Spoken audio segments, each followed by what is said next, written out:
শীতকাল আর চাদরের মতো গল্পে তুমি থাকতে এলে বেশিতে বা অল্পে। একটা শীতকাল আর চাদরের মতো গল্পে তুমি থাকতে এলে বেশিতে বা অল্পে।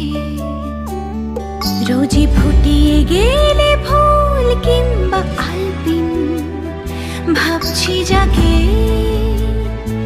সে কি তুমি নও। একটা নাম না জানা বাড়ির পাঁচিলে